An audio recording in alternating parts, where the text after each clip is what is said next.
Hey, I'm Evan. I'm Mike. Welcome to USSC Stories. The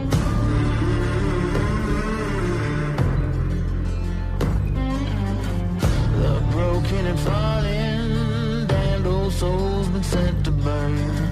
Nowadays they've been calling, telling me soon gonna be my turn. Head down. Yo, what up, Mike? Hey, what's up, man? How's everything going? Hey, man, chilling, bro, chilling. Um, so we got into how we got out of the Navy. Then we got into a little bit after the Navy. Our feelings and shit, and really kind of the dark side of once we got out and stuff like that. Kind of want to get into how we are right now. You know.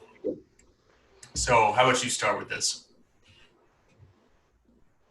I'll say right now, man, Gucci, man, Gucci. The last time I mentioned when Kansas right now, Fort Leavenworth, Kansas.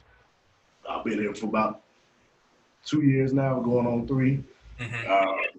Working for the welfare office, which I never thought I'd be working doing this, but I'm pretty much being a yeoman again Right. now for the welfare office. I'm telling you, man, craziest shit. I think this is probably the funnest and most laid back job I had. Funnest because just the different people that I'm interacting with, then like the different fucking scenarios I come across with being So in the here's welfare the office. here's the thing I want to ask you. Yeah. Yeah. Actually, we've already talked about this, but I kind of want our viewers to know. So you actually being experienced in the welfare office, being a welfare officer and everything like that, whatever the case title is. Um, based off percentage wise, if you're going to give us a rough number, what would be like case by case basis of people actually needing welfare and people not needing welfare? Yeah, so I say for the people that don't need it, uh, it's a large margin, man. I say probably about 45, 50% of the people that really don't need welfare. Okay. That I say that's probably about, and that I say the other 50%, you got 10% that really do need the assistance, but they barely made it. Okay. Like they barely made the cut to actually get help. And the help that we can give them is barely none, whatever, right? Then you got, kind of sprinkled in the other, 40% is like people that's unable to work because of disabilities or anything like that that's actually preventing them to work, where they do get that assistance and stuff like that. So about 40% of the people that you deal with actually need it, actually deserve it, is what you're saying. Yeah, I'll say that. So what is it like? What is the process? I mean, obviously you can't divulge personal information with Right, right, right. people and stuff like that. But like, people come in, they ask for assistance. What is it? How does it go? So pretty much, they come in and ask for assistance. We give them an application. They go through this whole booklet, write down whatever information they need to write down. Um, we do an interview process. We ask them all these questions. We look up income and stuff on our end. Give request whatever information that we do need. If they are working, we need pay stubs. So if they receive any type of income, we need pay stubs. So what mess up a lot of people is that they'll put certain information on the application or they'll say something verbally to us. So we got to take whatever information that you say to us to heart, right? Because you could be holding out information. We could be giving you these benefits, right? Because you're supposed to be low income and all this other stuff, but now you got all this money or income coming from somewhere, and then now you're taking away from a family that would need the assistance, but you're sitting here collecting all this government money while you making whatever money that's not like get you not qualified. Whatever. Right.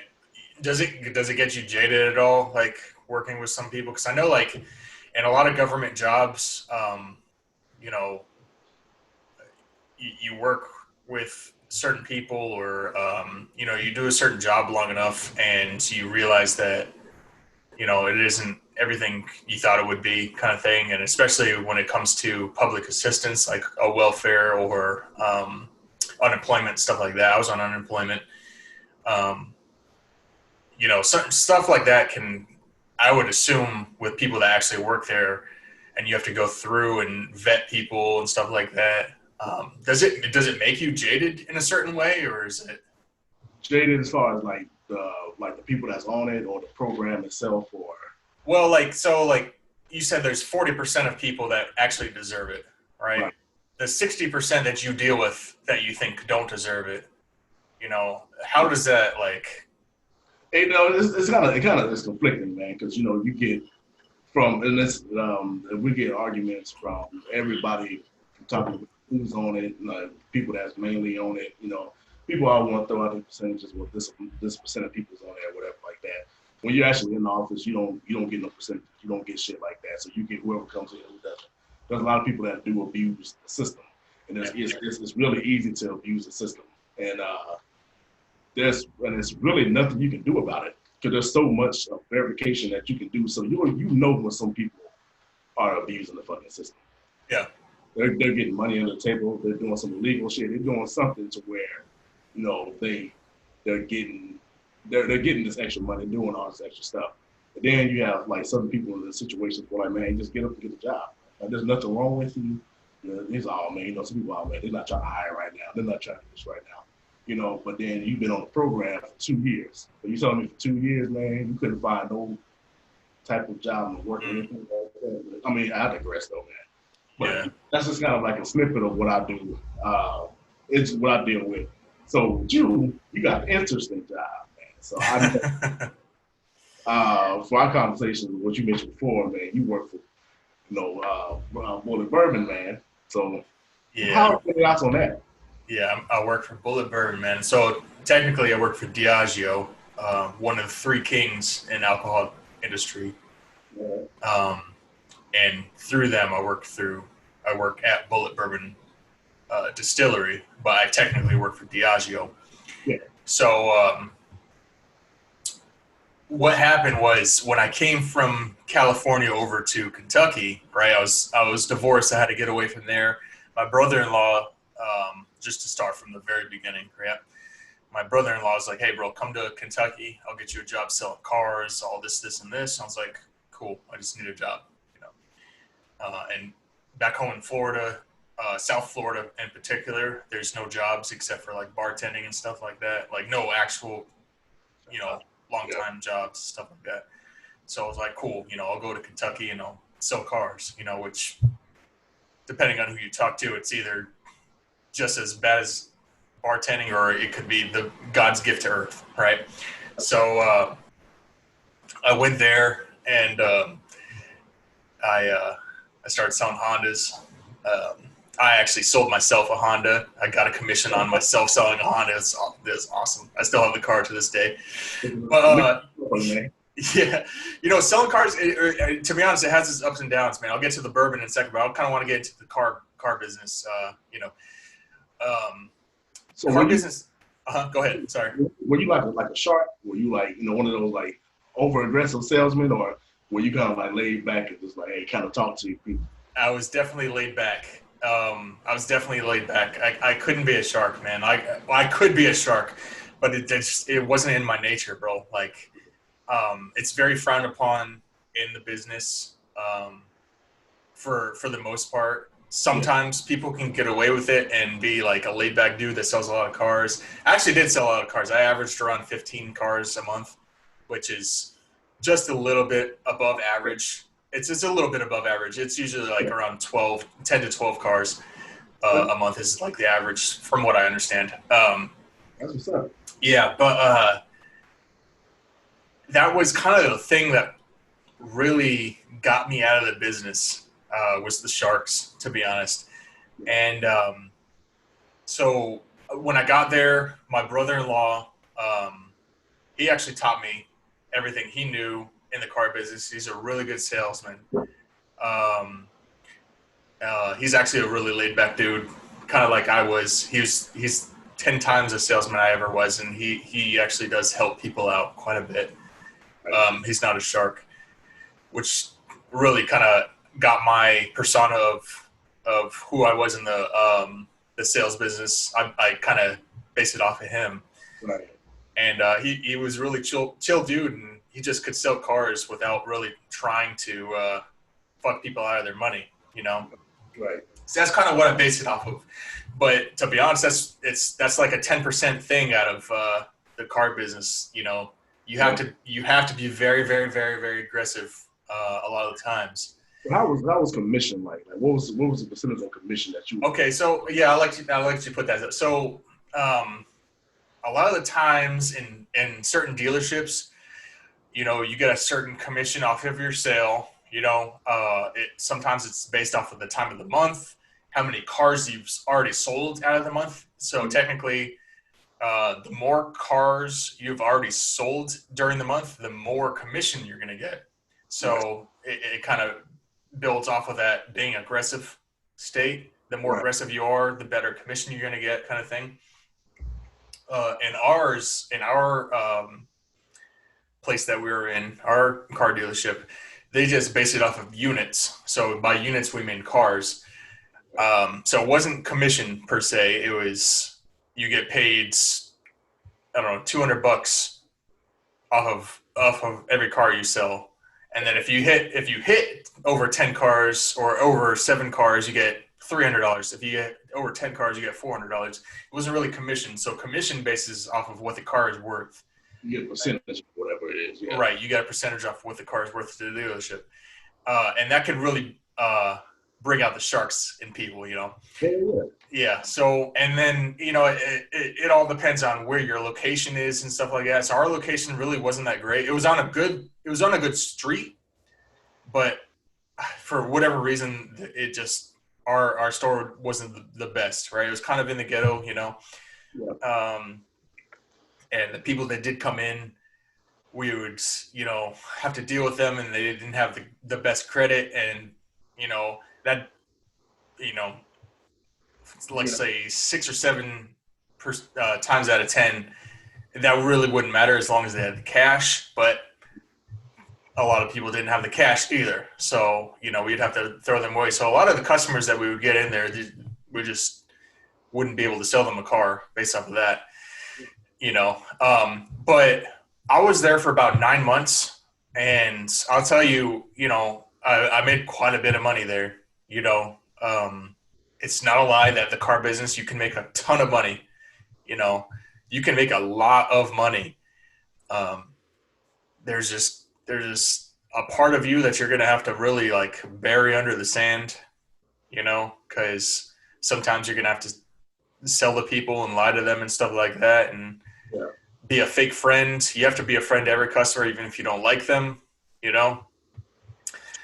So that can be an issue of, you know, you don't like that kind of shit, and I didn't like that kind of shit. So that kind of scared me from sales. I worked, like I told you before, I worked at a bank before I did this welfare thing, and man, the selling accounts and doing all that shit was cool, but I just couldn't do that every day, man. I just couldn't get motivated for selling CDs and fucking IRAs and shit all the time, man, and not really making no money off that shit. Yeah. You know? Yeah. So, I mean, like, I think the best month I ever did, I made about 10 grand that month. Probably maybe a little bit more. Yeah. But then it's treated like a bonus. So you also get taxed about 40%, somewhere around there. Ah, damn. You know, so they take a good chunk of that shit back, you know, and there's some people like the, you know, top 1%ers that they can actually make like 20 to 25 grand a month, you know. It's crazy. And they do really good. You know, they're always thinking of ways to sell cars. I was not one of the 1%ers. I'm just going to say that outright. I was not one of them.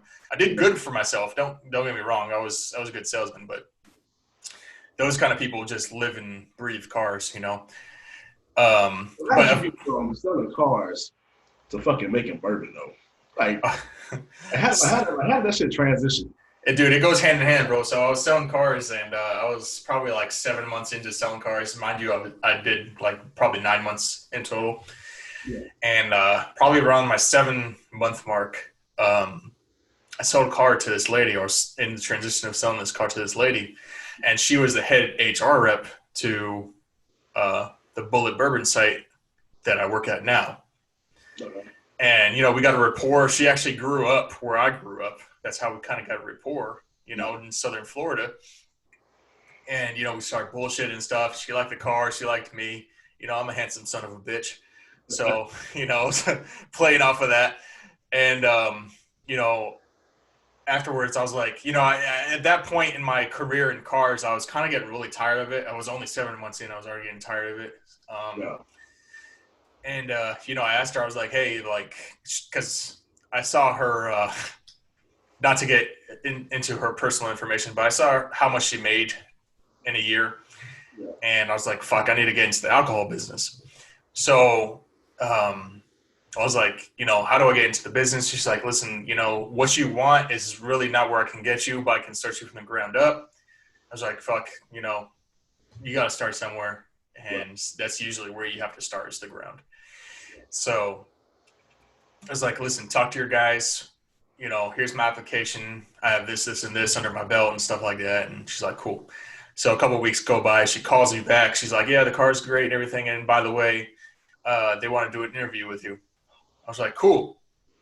So sure enough, on my day off, I drive 20 miles out from where I live to the next town over.